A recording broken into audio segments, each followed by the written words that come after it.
రవీంద్రరావు గారు గతంలో 12 మంది ఎమ్మెల్యేలను తీసుకునేటప్పుడు ఇవన్నీ గుర్తు రాలేదా కేటీఆర్ కానీ బీఆర్ఎస్ నేతలకు కానీ అంటున్నారు రాజ్ శ్రీనివాస్ గారు. Point number 1.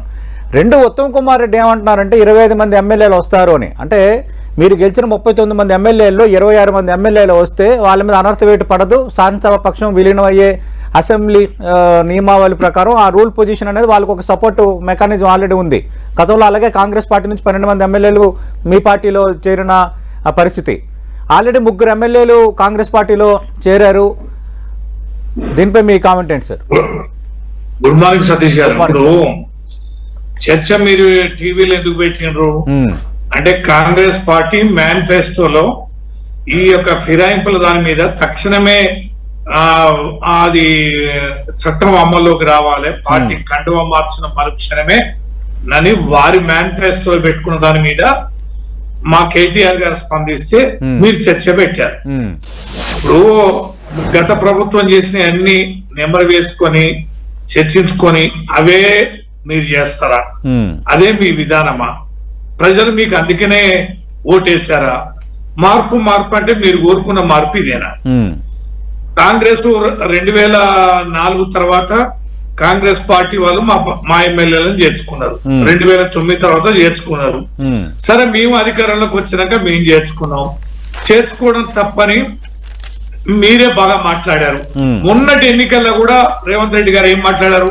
పార్టీ కండువా మారిన సన్యాసుల్ని రాళ్లతోటి కొట్టి చంపండి, ప్రజాక్షేత్రంలో రాళ్లతోటి కొట్టి తన్ని తరమండి అని వారి వీడియోస్ అన్ని కూడా ఈ రోజు కూడా అన్ని సోషల్ మీడియాలో రివీల్ అవుతున్నాయి. అంటే ఎన్నికల సందర్భంలో పార్టీ మారితే రాళ్లతోటి కొట్టి చంపమన్న మీరు, పార్టీ మారడం ఈ రకంగా దుర్మార్గం అని చెప్పిన మీరు, మేనిఫెస్టోలోనే పార్టీ మారడాన్ని తక్షణం వేటేయాలనే మీరు, ఇవాళ వారు చేసింది కాబట్టి మేము చేసినాం, వారికి నైతికత ఎక్కడిది? మాకు నైతికత లేదో, మేము తప్పు చేసినామో, చేర్చుకోవడం తప్పు అని ప్రజలు అనుకున్నారు, మమ్మల్ని ఓడించారు.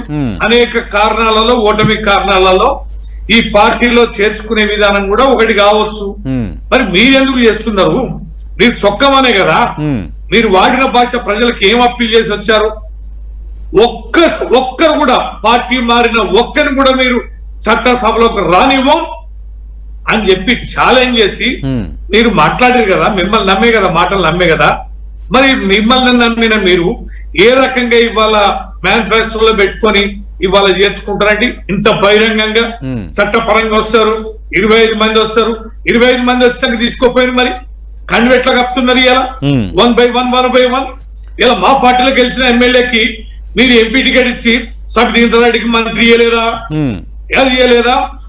గత ప్రభుత్వం ఓటమి కారణాలు ఏంటి అనేది రివ్యూ చేసుకుంటేనే మీరు ఏం మాట్లాడి ప్రజల్ని ఓట్లు అడిగారు ఆ మాట మీద నిలబడాలి కదా. అంటే రవీంద్రరావు గారు ఒకటి రాసుకొని ఒకటి అమలు పరచడం అనేది మీలాంటి నేతలు చాలా మంది 6 నెలల్లో ఈ ప్రభుత్వం కూలిపోతుంది, 4 నెలల్లో ప్రభుత్వం కూలిపోతుంది అంటే మేము ఎందుకుంటాము? ఒక రకంగా మాకు మేలుకొలుపు కల్పించారు, అందుకే మేము జాగ్రత్త పడుతున్నాం, మాది కూడా రాజకీయ పార్టీ అంటున్నారు రాజ్ శ్రీనివాస్ గారు. ఇప్పుడు మేము కూడా చాలా మంది మంత్రులు, చాలా మంది రకరకాల టచ్ లో ఉన్నారు, రేవంత్ రెడ్డికే గోతులు ఇస్తున్నారని మేము ఎన్నో విషయాలు మాకు తెలిసినాయి, మా దృష్టిలో ఉన్నాయి, మేము మాట్లాడతాం. అన్ని మమ్మల్ని అనుసరిస్తారా? ఏమన్నా నైతికత? మేము వారు అన్నారు కాబట్టి మేము చేర్చుకున్నాం. మీరు ఎన్నికలలో ఏమన్నారు? రాళ్లతోటి కొట్టి చంపండి. ఈ బీఆర్ఎస్ పార్టీ వాళ్ళు మా ప్రభుత్వాన్ని కూల్స్తామన్నారు. మీ దయతో మేము ఇలా అధికారంలోకి వచ్చినాం, మా ప్రభుత్వాన్ని కూల్చడానికి ప్రయత్నం చేస్తే ఒక్క బీఆర్ఎస్ నేతను కూడా వదలకండి, ప్రజాక్షేత్రంలో తరిమి కొట్టండి ప్రజలారా అని ధైర్యంగా విజ్ఞప్తి చేయరా అంటే గౌరవం ఉంటది. ఇదేం ముచ్చట నాకు అర్థం కాకూడదా? మీరు అన్నారు కాబట్టి మీ నీతి మాల అంటారు. భర్త భార్య మీద కోపంతో అంటాడు, అయితే భార్య పోయి ఇక భర్త అన్నదాన్ని అమలు పరుస్తాడా అండి? ఇదేనా అది సంసారం చేసే విధానం ఉంటదా? భర్త ఏదో కోపం మీద ఉండి ఏదో భాష మాట్లాడతాడు, అయితే పోయి తప్పు చేస్తారండి భార్య. ఇవాళ ప్రతిపక్షంగా మేము ఎన్నో రకాలుగా మాట్లాడతాం, మా మాటలన్నిటి పరిగణలోకి తీసుకొని మీరు మాట్లాడతారా? ఎట్లంటే మీరు అనేటివి చాలా ఉన్నాయి, భవిష్యత్తులో మీరు ఎదుర్కొనేటివి చాలా ఉంటాయి. రవీంద్రరావు గారు, ఎమ్మెల్యే ఉంటారన్న అంశాన్ని ఉత్తమ్ కుమార్ రెడ్డి ప్రస్తావిస్తూనే కేసీఆర్ అహంకార పూరిత వైఖరి వల్ల ఈ పార్టీకి దుస్థితి ఏర్పడింది, ఇంకా చాలా రకాల పరిణామాలు చోటు చేసుకోబోతున్నాయి బీఆర్ఎస్ పార్టీలో అని ఉత్తమ్ కుమార్ రెడ్డి అంటున్నారు. ఇప్పుడు మేము కూడా గత ప్రభుత్వంలో సార్ కాంగ్రెస్ నుంచి వచ్చే ఎమ్మెల్యేకి కండువై కప్పలే. చట్టబద్ధంగా ఎంతమంది ఎమ్మెల్యేలు అయితే రావాలనో విలీనం కావాలనో అంతమంది వచ్చిండ్రు తప్ప వచ్చినాక తప్ప మేము ఎమ్మెల్యే కండువ కప్పలే. నెంబర్ 1 వీళ్ళు ఎమ్మెల్యే వచ్చినాక చట్టబద్ధంగా విలీనం అయ్యే సంఖ్య వచ్చినాక ఆ ప్రకారం చేయాలి.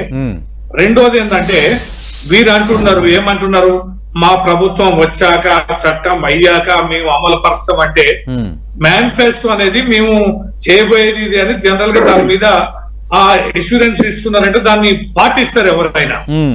మీ ప్రభుత్వం వచ్చేది లేదు, మీ ప్రభుత్వం చట్టం చేసేది లేదు, ఇక మేమైతే ఉన్న ఫలంగా ఎప్పుడైతే మేము చేయాల్సుకుందే చేస్తామని మీరు అంటున్నట్టుగానే అర్థమవుతుంది. ఇంకోటి ఎంతసేపు అని గత ప్రభుత్వం గురించి మాట్లాడతారు.